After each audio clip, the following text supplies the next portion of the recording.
정말로 간사하고 치사한 게 사람 마음이잖아요. 특히 가족끼리 그러면 그 배신감이 배로 느껴지게 되는 것 같습니다. 제가 딱 그런 상황입니다. 물론 피를 나눈 가족은 아니에요. 바로 시댁 식구들 때문이죠. 누가 그런 말을 하더군요.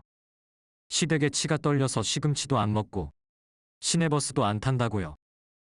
한마디로 시댁의 시자만 들어도 짜증난다고 말이죠.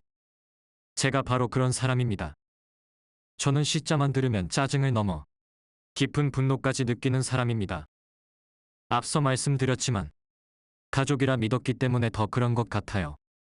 요새 비혼으로 인한 저출산이랑 높은 이혼율 때문에 우리나라의 미래가 암담하다고 하는데 정부에서는 지원금이니 뭐니 이런 쓸데없는 것 좀 하지 말고 아예 법으로 시댁이랑 교류하는 것을 금지해 놓으면 바로 문제가 해결될 것 같다는 생각이 들 정도입니다. 그럼 제가 왜 이렇게 시댁에 한이 맺혔는지 지금부터 제 사연을 들려드리겠습니다. 저는 올해 30대 중반에 간 넘긴 여자예요. 여기 사연 올리시는 분들 중에 돈 많은 집에 태어나서 걱정 없이 자란 분이 드물더군요. 저도 마찬가지예요. 평범한 집에서 태어났고 조금은 물질적으로 부족했지만 그렇다고 부모님의 사랑이 부족하진 않게 자랐습니다. 특히 아빠가 굉장히 가정적인 분이라서 집안일도 자주 도와주고 엄마랑 여행도 자주 다니고 가족도 살뜰하게 챙겨주는 분이거든요. 특히 늘 저에게 말씀하시길 남자는 무조건 자기 가족을 먹여 살릴 줄 알아야 하고 자기 가족을 편하게 해주는 남자여야 해. 기분에 따라 욱해서 욕설이나 하고 도박하고 싸마는 양아치들은 절대 만나면 안 돼. 하셨거든요. 그래서 가족이란 참 따뜻하고 소중한 거라 생각했고 결혼하고 나서도 그런 삶이 계속될 거란 기대감이 있었어요. 게다가 다정하고 자상한 남자, 아빠 같은 남자가 이상형 1순위였어요. 그래서 남편도 그런 사람을 골랐고 행복하게 살 줄 착각을 했죠. 하지만 첫 만남 때부터 젠틀하고 배려심 넘쳤던 남자는 어디 가고 결혼하고 나서는 사람이 180도 변하더라고요. 남편이란 말도 쓰기 싫으니 그냥 가명이지만 김성훈이란 이름으로 부를게요. 시아버지는 약사였지만 이명이 심해져서 일을 그만두시고 쉬고 계셨고 시어머니는 간호사 출신이셨어요. 한마디로 배운 집안이었죠. 성훈 씨는 당시 꽤 이름 있는 음식업체에 식료품을 납품하는 기업 부장이었고요. 어린 나이에 부장을 달 정도로 사업 수단도 좋았고 능력이 출중했거든요. 이런 남자를 놓친다는 건 바보 같았기에 저도 엄청 공을 들였었네요. 그땐 성훈 씨랑 결혼하는 게 제 인생의 목표였죠. 물론 저도 기업을 다니며 돈도 버는 직장인이었지만 단란한 가정을 꾸리고 날 닮고 남편을 닮은 아이를 낳는 게 꿈인지라 성훈 씨 같은 남자를 놓치고 싶지 않아서 엄청 들이댔어요. 그래서 결혼까지 골인하게 됐고요. 그때만 해도 제 인생은 꽃길만 펼쳐질 거라고 생각했죠. 처음엔 저도 돈을 벌고 남편도 돈을 잘 벌었으니 서울 마포 쪽에 좋은 아파트에서 전세로 신혼 살림을 시작했어요. 남편과의 신혼 생활은 너무나도 좋았어요. 호화롭게 쇼핑하고 도우미 아줌마 부리면서 생활을 한 건 아니지만 주말마다 남편이랑 근교로 드라이브도 가고 근사한 레스토랑에서 저녁 식사도 하고 여유로운 일상을 누리면서 행복하게 지냈죠. 그러니 주변에서는 제게 다들 시집 잘 갔다며 부러움에 한마디씩 해주는데 저도 그 말이 싫지 않았죠. 이대로 돈을 모으면 금방 강남의 아파트도 살 것만 같았고 제 앞으로 탄탄대로의 인생이 펼쳐질 줄 착각을 했었죠. 게다가 결혼한 지 3개월이 지나지 않아 뱃속에 반가운 소식도 들려왔죠. 남편과 시댁 식구들도 제가 임신했다는 말에 너무나도 축하해 주었고 다 함께 기뻐해 주었어요. 하지만 이 행복은 그리 오래 가지 않았습니다. 원인 불명의 이유로 첫째를 유산하게 되었고 저랑 남편은 모두 크게 충격을 받았었죠. 병원에서는 아무래도 건강에 문제가 있어서 유산이 된 것 같다며 무조건 쉬는 게 중요하다고 진단을 내리는 통에 잘 다니던 회사를 그만두고 집에서 쉬게 됐어요. 특히 시어머니가 우리 아들이 돈을 못 버는 것도 아닌데 너가 왜 사서 고생이니? 그냥 집에서 이젠 당분간 쉬고 나중에 다시 일을 해도 되잖니. 괜히 너 또 무리하다가 또 큰일 날 수도 있으니 직장 그만두거라. 라고 말하셨죠. 제가 다니는 회사가 대기업은 아니지만 그래도 취업할 때 어렵게 들어간 곳이라 갑자기 그만두기에는 미련이 남더라고요. 또 주위에서는 남편에게 경제력을 모두 의지하다가 나중에 뒤통수 맞는다며 퇴사를 말렸지만 그때 당시 유선으로 인해 저도 몸도 마음도 지친 터라 시어머니의 말씀에 주저없이 회사를 그만두고 집에서 살림만 시작했습니다. 지금 생각해보면 가장 멍청한 짓이었죠. 그렇게 집에서 살림을 하기 시작하면서 남는 시간에 시어머니랑 쇼핑도 하고 좀 똘끼가 있긴 했지만 시원시원한 성격을 가진 시누이랑 만나서 밥도 먹고 정말 세상 누구도 부러울 게 없는 시간들이었죠. 하지만 새로 시작한 성훈 씨의 사업이 수직 낙하하기 시작하면서 모든 일이 꼬이기 시작했어요. 성훈 씨가 운영하던 회사에 납품 비리가 터지기 시작하고 마침 동업자가 돈을 갖고 도망쳐서 회사가 공중분해될 위기에 처하게 됐죠. 성훈 씨는 회사 한번 살려보겠다고 인맥을 총동원해서 빚을 끌어다가 회사에 돈을 쏟아 부었지만 동업자가 쌓아놓은 사건이 엄청 많아서 해결이 제대로 안 된 채 회사는 문을 닫아야 했습니다. 이미 집을 담보로 돈을 빌린 터라 일단 시댁으로 짐을 옮겨야 했거든요. 근데 여기서부터 저의 지옥이 시작됐어요. 그래도 돈을 벌어서 시댁에 용돈을 척척 드릴 때는 친부모님보다 더 다정하던 두 분이 점점 저를 눈치를 주기 시작하는 거예요. 그리고 점점 식모 부리듯이 부리더군요. 어느 날은 애야 네 시아버지도 그렇고 나도 그렇고 아침에 허전하면 하루 종일 당이 떨어져서 그러는데 너가 아침 좀 챙겨주면 안 되겠니? 솔직히 기분이 좋진 않았어요. 왜냐면 회사 생활하면서 바쁘게 살아서인지 아침을 차려본 적도 없고 먹어본 적도 없거든요. 하지만 얹혀 사는 주제에 불평불만을 할 수 없어서 일단 그렇게 하겠다고 했어요. 처음엔 간단한 식사만 차려드리면 되겠지 했는데 점점 판이 커지니까 시장도 봐야 하고 반찬 가짓수도 늘어나니까 저도 슬슬 짜증이 올라오는데 결정적인 건 시어머니의 요구 조건도 늘어나고 아침에 느릿느릿 일어나서 마치 식무대하듯이 대하는 시누이가 꼴보기 싫어진 겁니다. 언니 내 밥은 없어요? 이렇게 말하는데 정말 귓방망이를 한 대 때려주고 싶더군요. 때리는 시어머니보다 말리는 시누이가 왜 미운지 뼈저리게 느꼈습니다. 근데 그뿐만이 아니었어요. 무슨 틈만 나면 언니 이것 좀 도와줘요. 언니 나 밥 좀 줘요. 언니 나 옷 좀 챙겨줘요. 이런 말을 입에 달고 사는데 정말 꼴보기 싫어 죽겠더군요. 아주 식모살이를 시키는 거예요.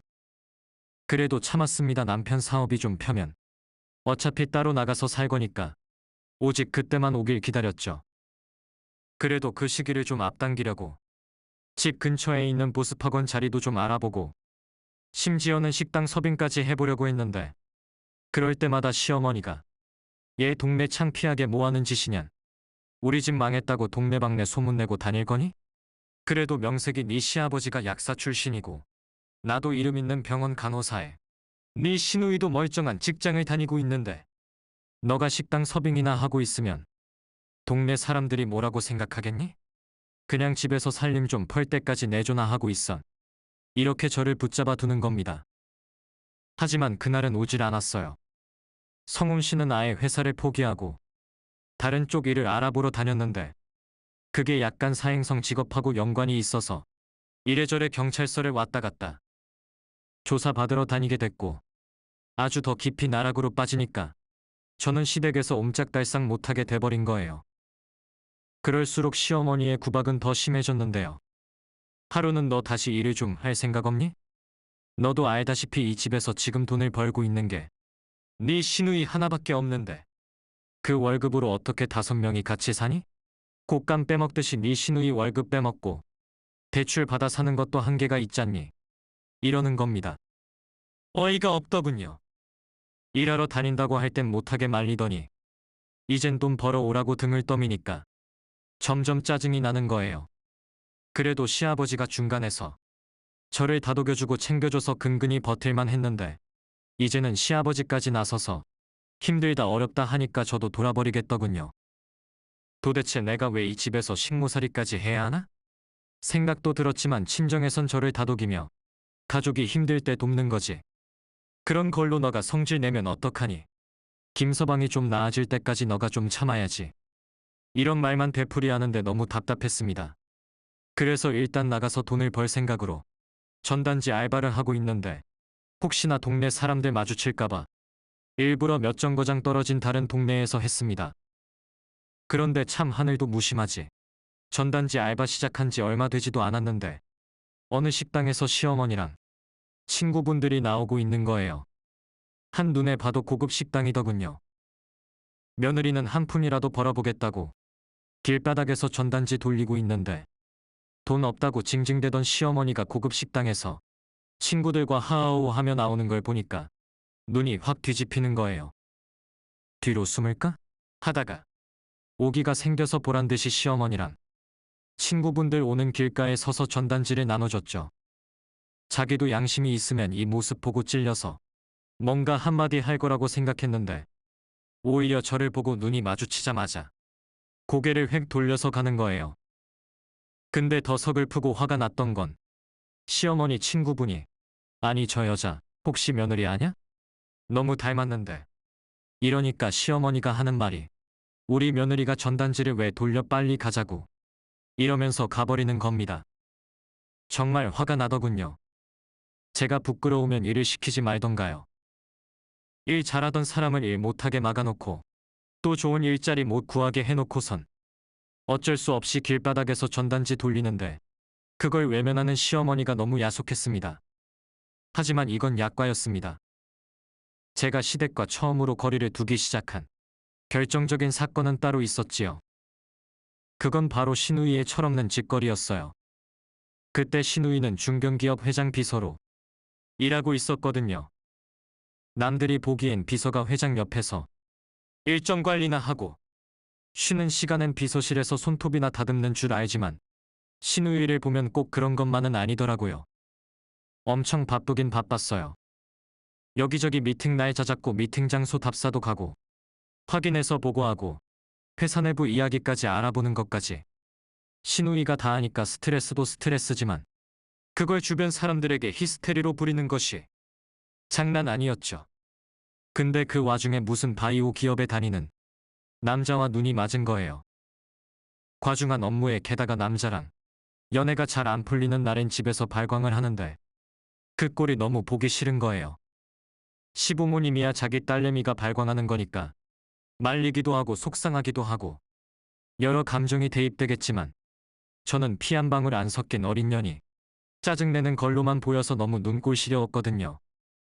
게다가 바쁘다고 맨날 징징대던 신우이가 도대체 언제 남자를 만났나 싶었는데 나중에 알고 보니 저 빼고 식구들의 주선으로 바이오 회사 다니는 남자를 소개받아서 이미 교제를 시작했었던 겁니다.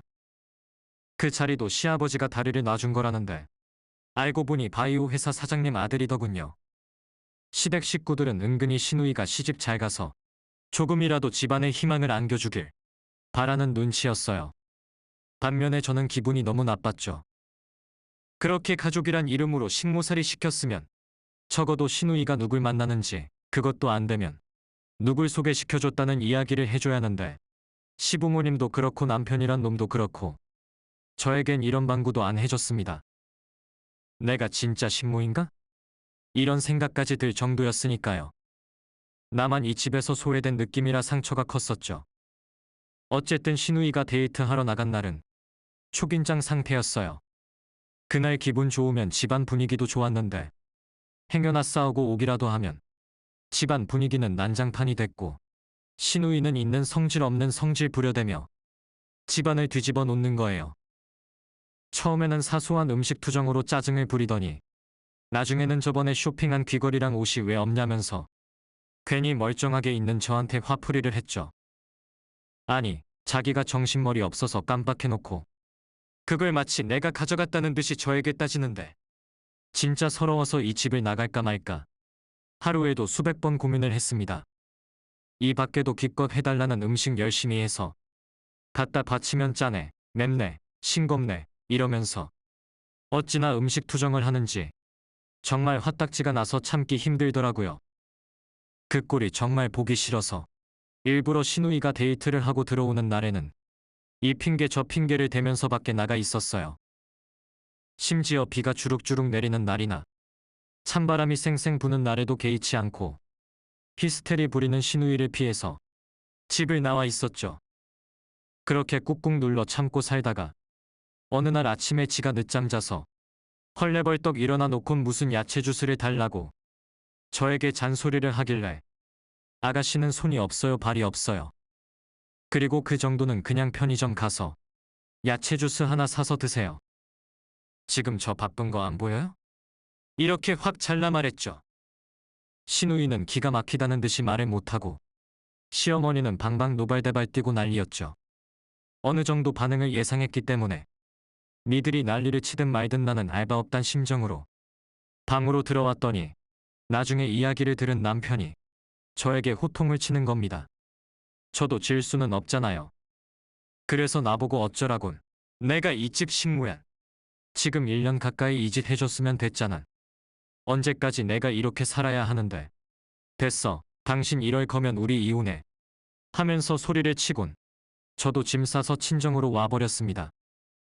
그때는 참다 더 이상은 못 참겠어서 저도 모르게 이성을 잃고 막 나가자는 식으로 집을 나왔죠. 저희 부모님은 저의 이혼만은 원치 않으셨는지 계속해서 남편과 다시 화해하라고 말씀하시더라고요.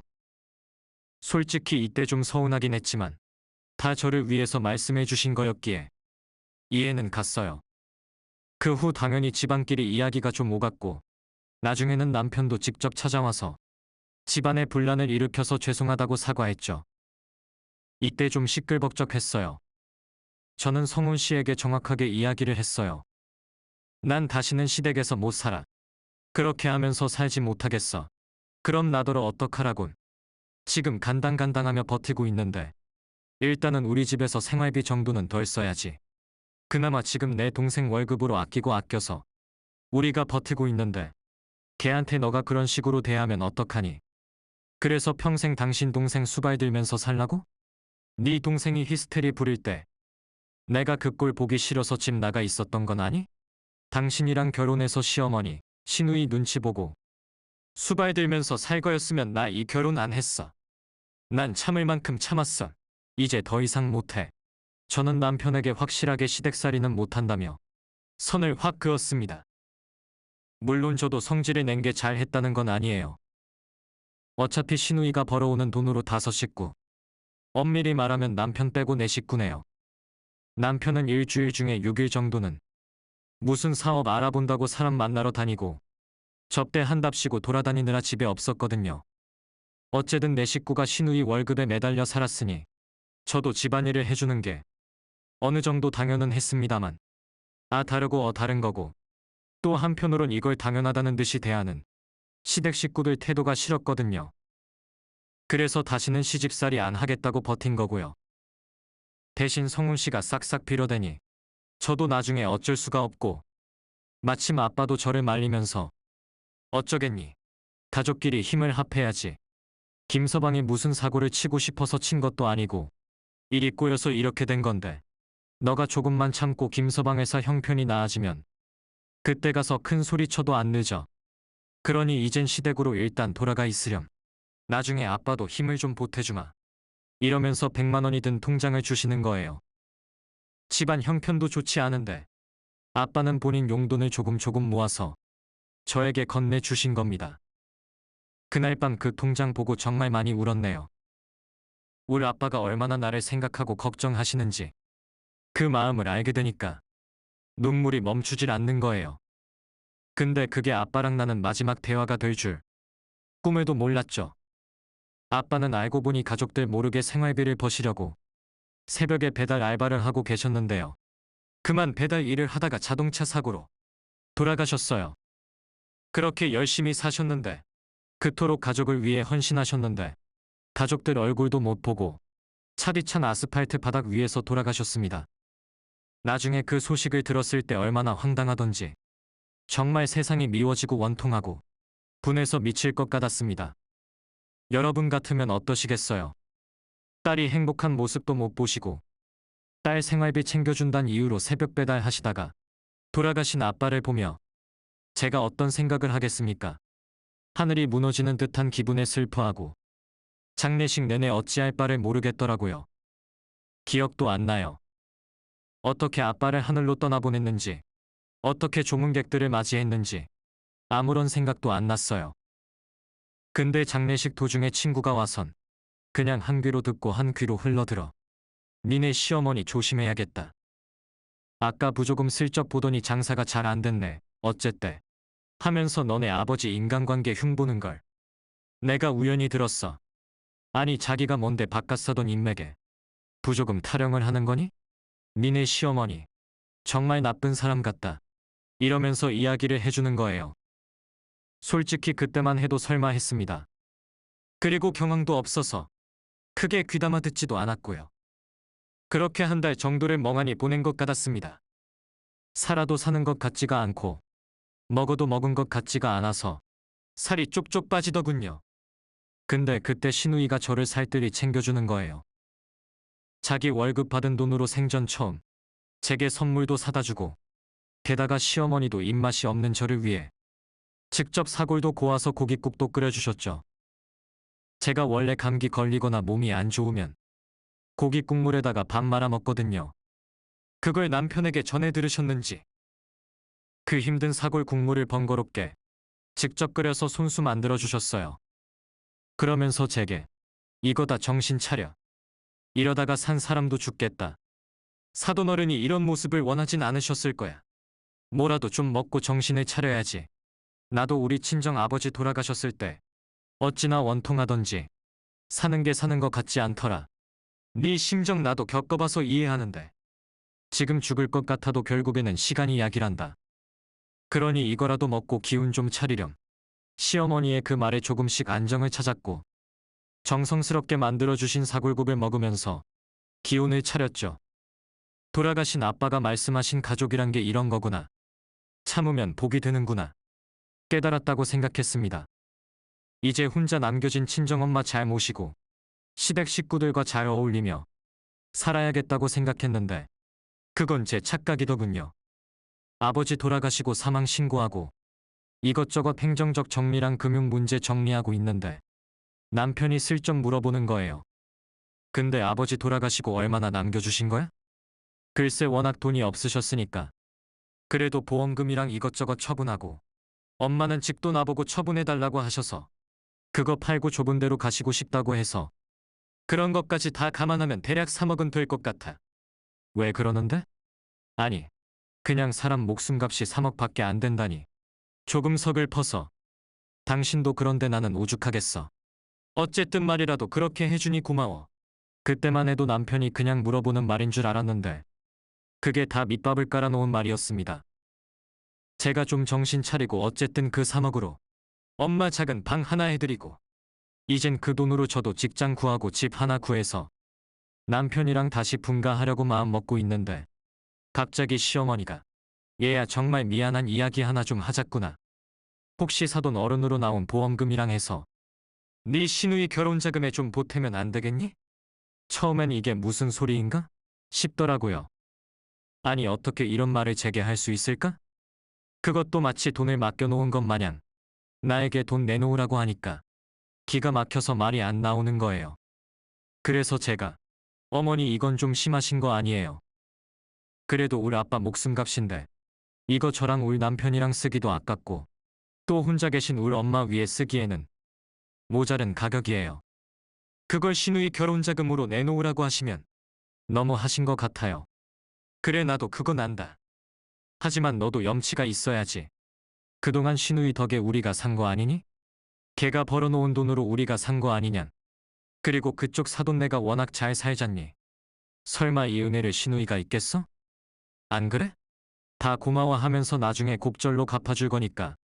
일단 3억 중에 반절만 결혼 자금에 보태거라. 너무 어이가 없어서 저는 그냥 무시해버렸어요. 아니, 죽은 우리 아빠 목숨값으로 자기 딸 혼수 비용 대라는 게 말이 됩니까? 나중에 그 돈 돌려준다고 하는데 그 말을 믿을 수가 없었죠. 제가 모른 척 돈을 빌려드리지 않자 시어머니는 계속 집요하게 자기 딸은 좋은데 시집 보내야 하는데 누구 때문에 돈이 없어서 혼수도 못한다며 제 앞에서 들으라는 듯이 통화를 해대는 겁니다.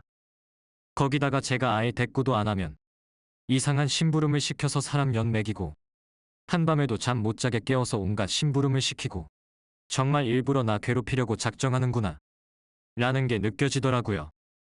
그러니 나중에는 짜증이 나서 견딜 수가 없더군요. 도대체 그 돈이 뭔데 이렇게 나한테 맡긴 것 마냥 당당하게 달라고 하는지, 이게 시어머니 혼자 생각인지 시누이 생각도 같은지 한번 물어보고 싶어서 시누이에게 따지러 갔습니다. 그랬더니 시누이가 하는 말이 언니 미안한데 나 정말 이 남자한테 시집 가고 싶어요. 근데 수준을 맞춰줘야 할 거 아니에요. 그리고 처음부터 남자 집안에 밉보이면 결혼 생활 내내 시집살이 당하는 거 아시잖아요? 그러니까 어느 정도 돈이 있어야 하는데 내가 그럴 수가 없었잖아요.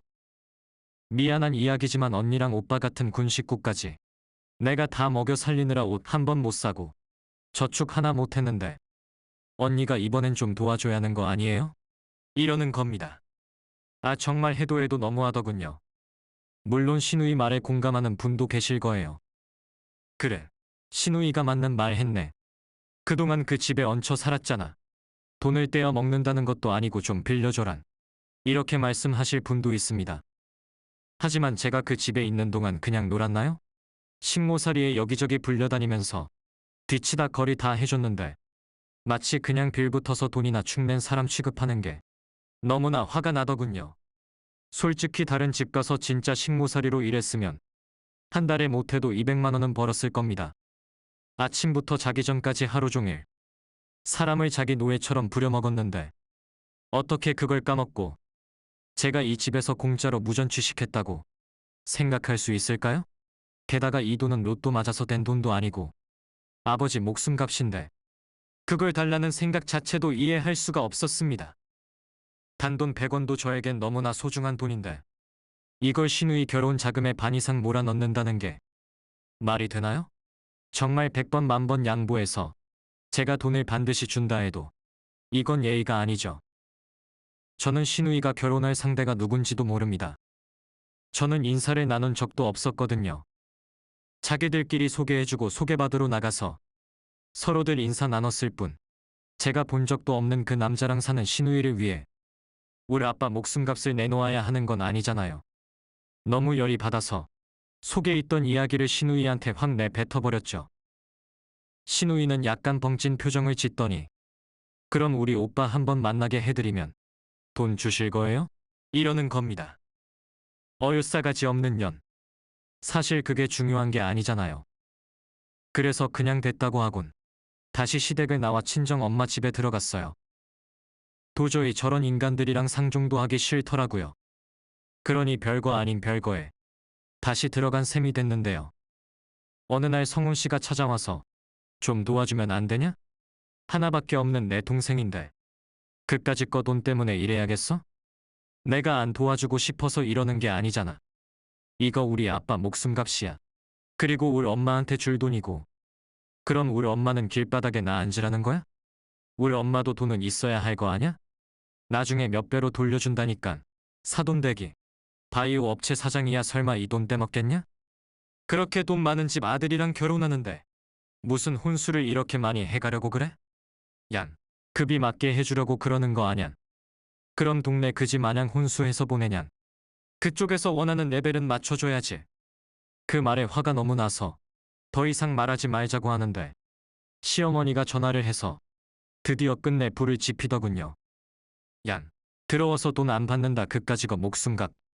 죽은 사람 목숨값이 그렇게 중요해서 어떻게 사냐? 그렇게 살면 뭐해? 가족은 다 죽어가는데 넌 죽은 아빠 생각만 하냔. 들어와서 그 돈 안 받는다. 말을 해도 어쩜 이렇게 악마같이 말하는지 정말 치가 떨리더군요. 일단 남편을 돌려보냈죠. 친정엄마는 자존심이 상하고 기분은 나쁘지만 행여나 제가 무슨 해코지라도 당할까봐 계속 저를 달래며 내가 이 돈 뭐 필요니? 나도 일해서 돈 벌면 된다. 요즘 노인네 일자리 많어 그냥 그 돈 시댁에 들여. 나중에 다 갚아줄 거야. 난 괜찮으니까 그냥 드리렴. 이러시는데 중간에서 제 속이 타들어가더군요. 사실 시댁에 돈 씨가 마른 건 저도 알죠. 시아버지가 모아둔 코딱지만한 돈은 남편이 사업한다고 다 갖다가 꼬라박아 날려버렸고 또 이미 집 담보로 다 해먹어서 돈 나올 데도 없다는 거 잘 압니다. 남편 말로는 자기가 이제부터 돈 번다고 하지만 여지껏 제게 보인 행실로 짐작컨대 그럴 일은 아마 없을 것 같더라고요. 남편은 이미 대출도 막힌 신불자인 신세고 시누이도 이미 돈 나올 데가 없으니 우리 아빠 돈에 군침 흘리는 걸 테고요. 그런데 이건 아니잖아요. 어떡할까? 고민하던 중에 아주 불난 집에 기름을 붓듯이 남편이 사고를 하나 쳤습니다. 바로 그 사이에 바람을 피고 다녔더군요. 거래처 여사장이라곤 하는데 엄밀히 말하면 바람핀 물증은 없습니다. 그냥 제 심증이어예요. 남편은 아니라고 딱 잡았고 저도 증거가 없어서 그냥 넘어갔지만 남편이 평상시에 하고 다닌 꼴을 보면 충분히 그러고도 남을 인간이었습니다. 한마디로 학을 뗐습니다. 근데 더 웃긴 건 남편은 그걸 빌미로 당신이 날 오해해서 내 마음에 상처를 줬으니 그 돈 빌려줘 이러는 거예요. 정말 사고방식 자체가 아주 저랑 다른 거죠. 저 같으면 미안해서 차마 그 돈을 빌려달라고 못하겠더군요. 나중엔 저도 지치고 이젠 지겨워졌어요. 괜히 이 돈 깔고 있다가 스트레스만 더 받을 것 같아서 저는 결단을 내려버렸어요. 그냥 시댁 식구들이 원하는 대로 돈을 빌려주기로 마음 먹었죠. 하지만 일단 차용증 쓰자고 했죠. 가족이고 나발이고 돈 거래는 정확히 하자고 했죠. 남편이랑 시어머니는 이렇게까지 해야겠냐면서 처음엔 거부하더라고요. 그래도 저는 시댁 식구들 이젠 못 믿겠고 상처만 주니까 무조건 돈 거래엔 차용증 쓰라고 했습니다. 남편은 입이 대빨 나와서 그렇게 하자며 차용증 쓰는데 제가 속을 사람이 아니죠. 부부끼리 차용증을 쓰면 안 되니까 바로 시누이하고 바로 썼습니다. 그리고 그거 아는 분통해서 공증까지 싹 다 받아놨죠. 한마디로 제대로 돈거래 해버린 겁니다. 그리고 2억 줬어요. 이걸로 찜을 해먹든 구이를 해먹는 우리 아빠 목숨값으로 시누이 목숨 건지면 다행이란 생각에 마음 비우고 빌려줬습니다. 대신 저는 아예 짐 다 빼서 친정 엄마랑 원룸에서 살게 됐고요. 슬슬 이혼도 생각하고 있었죠.